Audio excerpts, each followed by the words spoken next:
আসসালামু আলাইকুম আরহামতুল্লাহি আবরাকাত। আমরা অবস্থান করছি বালিয়াডাঙ্গা দক্ষিণপাড়া নুরানি হাফিজিয়া মাদ্রাসা ও এতিমখানা ময়দানে।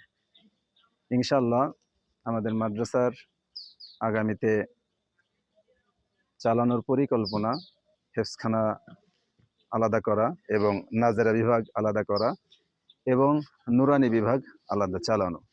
ইনশাআল্লাহ জানুয়ারি থেকে আমাদের নুরানি হাফিজিয়া মাদ্রাসা জানুয়ারি থেকে চালু হবে। এখানে যে ছাত্রগুলো ভর্তি হবে তাদের ভর্তি খরচ এবং খানা খরচ স্বল্পতেই ইনশাল্লাহ আমরা বহন করার চেষ্টা করব। আমাদের মাদ্রাসার বৈশিষ্ট্য, আমাদের মাদ্রাসা ছাত্র দিয়ে কোনো প্রকারেই জাকাত, ফেতরা, কুরবানির চামড়া, ধান কালেকশন, কোনো বাঁশ কালেকশন, মাহফিলের কালেকশন, কোনো কালেকশনই মাদ্রাসার ছাত্র কিংবা উস্তাদদের দিয়ে আদায় করানো হয় না। ইনশাল্লাহ আগামীতেও আদায়টা হবে না সেই আশা ব্যক্ত করছি আমরা। তদুপরি যে ছাত্রগুলো ভর্তি হবে আমরা তাদের থেকে ভর্তি খরচ এবং খানা খরচ, আমরা ভর্তি খরচটা কিছু নেব এবং মাসিক খরচটাও কিছু নেব, কিন্তু সেটা 3 থেকে 400 টাকার উপরে ইনশাল্লাহ নেওয়া হবে না। আশা করছি আপনারা সবাই ভালো থাকবেন, সুস্থ থাকবেন। আসসালামু আলাইকুম রহমতুল্লাহ।